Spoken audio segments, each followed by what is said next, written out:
Julian was born from a gold rush in 1869, but it's apples, not ore, that built its legacy. The town sits at 4,200 feet in the Cuyamaca Mountains, surrounded by orchards brought by settlers who found the soil more fruitful than the hills. Julian's wooden storefronts, clapboard architecture, and narrow lanes have resisted sprawl, and the entire town is on the National Register of Historic Places. Hungarian immigrants who homesteaded nearby. Eagle Mining Company offers guided tours through a 140-year-old shaft with original rails and stamping equipment. Julian runs on altitude and self-containment, with seasonal snow, dry summers, and a population under 1,500 that maintains its frontier character year-round.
like when you go to pick an apple, you don't twist it. Really? If my apples on my trees are ready to be picked, just your pressure of pulling down without having to yank is going to be enough to take it off the tree. Okay. So when you twist it, what you're really doing is taking them prematurely because they will continue to get ripe as they're sitting on your counter. Gotcha. So when but if they're ripe, they're not going to take a whole lot of effort. Okay. So now here's your trivia question for the day. So you look here, and it doesn't look like a big orchard, but it goes all the way down there. Okay. And so you're going to be shocked at how big the place is. How many trees does it take to be called an orchard? Oh God, that's a great question. I would say 80. I would say 20. I would say 8. 8? Can you believe that? Wow. Only 8 trees quantifies as an orchard. Wow. Isn't that something? That is something. So, we have a lot of varietals. They're not just Granny Smith. And you'll know because they don't look the same. They don't feel the same.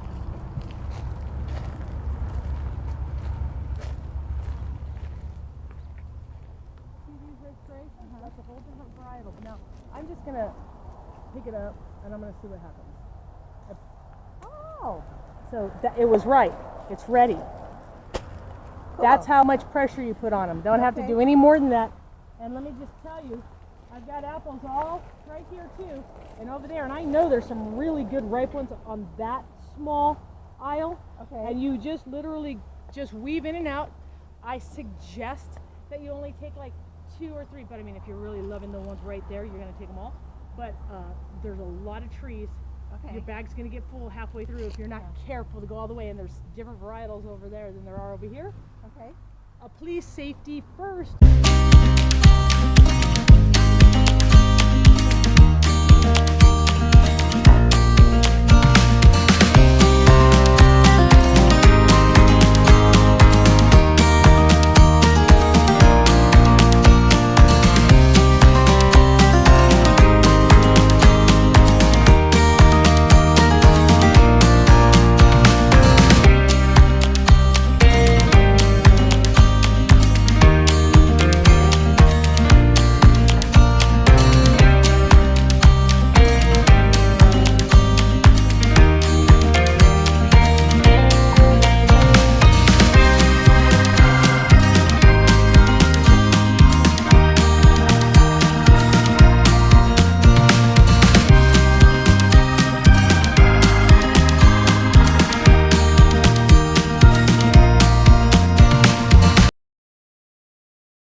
By a gentleman named Billy Moran. My name's Wayne. I'll be your tour guide today. So this is one of the ore carts that they brought the ore out in. They would have to fill this cart all the way full to get a ton of ore. Out of that ton of ore, they had to get at least an ounce of gold to make a profit. An ounce of gold is about the size of a sugar cube, guys. That's what they can expect to get out of that full cart of ore. Pretty crazy, huh? So this is the hoist bucket. Hi, guys. You didn't miss much. Room for 3 more? Yeah, you bet. All right. So this is the hoist bucket here.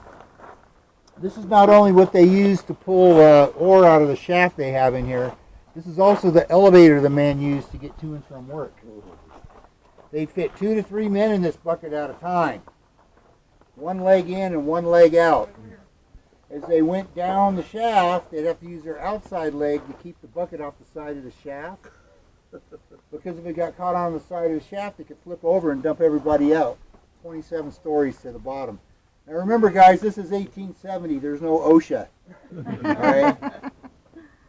Now this is some of the ore that was left behind by the miners when they abandoned the mine. This mine was in operation through the late 1930s.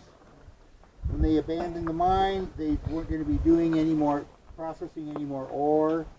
They weren't going to be doing any more mining. They left the ore and a lot of the tools and equipment behind in the mine. We just left all this in here for you guys to see. We'll see some of this in here as we go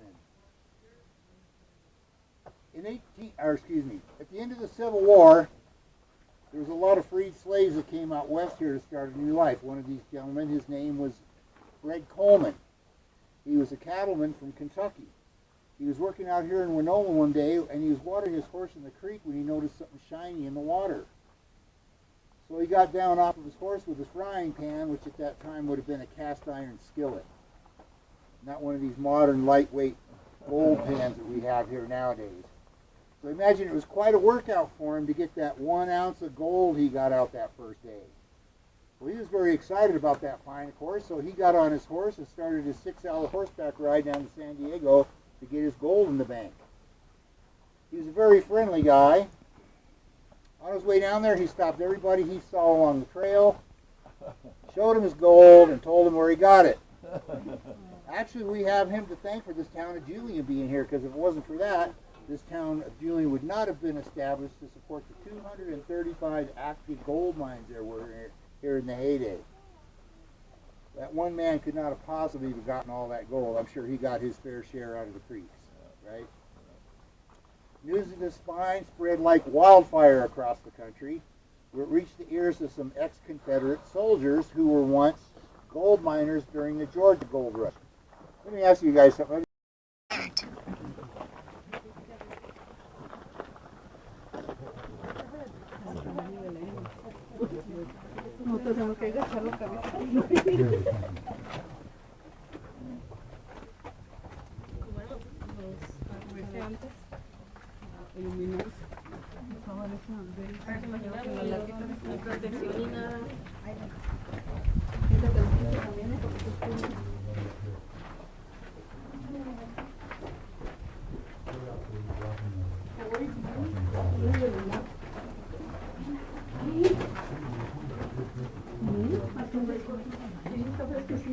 Yeah, sure. Okay, you guys, this is the first vein of quartz that they found when they came in here. This is called the Eagle Vein. This is the drift tunnel that they dug when they were digging out following this vein of quartz. You can see this vein of quartz runs all the way down this tunnel here, and this is how they got all this gold out. Over here in this photograph, we see here's a picture of Billy Moran. He's kind of hard to see because he's wearing dark clothing here. And this is the house he lived in right here on the property. Right now it is almost 70 degrees in here. I heard somebody say something about how nice and cool it is. Let me get behind you there, sir. The reason for that is this is one big giant chunk of rock. We're standing inside of this mountain that is one piece of rock. This rock has a very high thermal capacity. It wants to resist changes in temperature. So wherever you are in the world, if you're underground, it's going to be the median temperature of whatever area that you're in. It happens to be the median temperature in Julian is about 60 to 65 degrees. The reason why it's a little warmer in here than that right now is because we're so close to the opening here, we're getting some air exchange. As we go farther into the mine, you're going to feel it cool off. Very nice in here. I have to warn you guys, in 1870, the average height of a human was 5'2". So these miners didn't take anything out of here they didn't have to. So please watch your heads coming through here. There's very low ceilings, especially coming through these wood structures. These beams are very hard and they really hurt. Please don't ask me how I know that. This wooden structure would not have been here when the mine was in operation. This was put in here by us to keep rocks from falling on our heads from the 5 levels of tunnels that are above us here. This is an open shaft called a stope, and it connects 6 levels of tunnels, including the one we're standing in. They would just park their ore cart under here, and they would use gravity to fill the ore carts. And also notice how these tracks run slightly uphill. This is because it was easier to roll 2,000 pounds of ore downhill and push an empty cart back. See some more modern equipment in here. Here's some of the pneumatic jackhammers that would have been used in the 1920s and 30s down here on the floor. For those of you in the back, you'll see this on your right-hand side when you're walking through. We also have these black powder boxes here. This is the end off of one, Hercules powders. They didn't use nitroglycerin or dynamite in this mine because it was too expensive. They made their own charges out of black powder. Because of that, there were no matches allowed in the mine. You ever struck a match and seen a spark go flying off? Well, if one of those sparks lands in a box of black powder, everybody be having a very bad day. So the rule was you could light your match outside the mine with a candle, but once you're inside the mine, you could only light it off of another burning candle, either yours or someone else's. So come on down here, guys. We're going to have to do kind of a walk by here. There's too many people to get everybody up here real close to see this. This is that mine shaft I talked about outside here. So you ready for these statistics here real quick? This hole right here is 425 feet. Whoa. Or 27 stories or 130 meters deep. Now right here we have one of these hoist buckets, just like the one we saw outside. How'd you like to be one of 2 or 3 guys in that? I think you can see back in here if you stand right in here, that'll be fine. Back in here we have these timbers here. They would have several of these timbers tied up at the top, and then the bottom of those timbers would be spread out around that opening down there. And they would tie the pulley up on the top of all that. The cable would run from here up to that pulley, and then to the hoist bucket, and then they'd lower and raise that bucket. Now the hoist operator standing right here, right next to this hit or miss engine, which is very, very loud. This is an archaic piece of 19th century technology. He would be able to hear the foreman in the bottom of the shaft going, "Raise the bucket!" Right? So they had this bell, and this bell was connected to another cable and went through a smaller pulley all the way down to the foreman in the bottom of the shaft. And they had the California shaft bell signal system. This system was in place in the late 1800s through the early 1900s until somebody invented the intercom. Although I think this probably avoided a lot more arguments, right? A little one-way communication there. Kind of hard to argue with that. So when that foreman did want to raise the bucket, let's say this time it had ore in it. So he wants to ring the bell twice and then wants to hoist rock. That would sound like this. Pretty clear? It's right next to his head so he can hear that, right? So let's do a different operation here. Let's say now instead of raising rock, he wants to raise men. It's time to go home. Remember, that's the elevator they use as well. So he's going to ring the bell 3 times and then 1 time. Men on, run slowly, men to be hoisted. That would sound like this.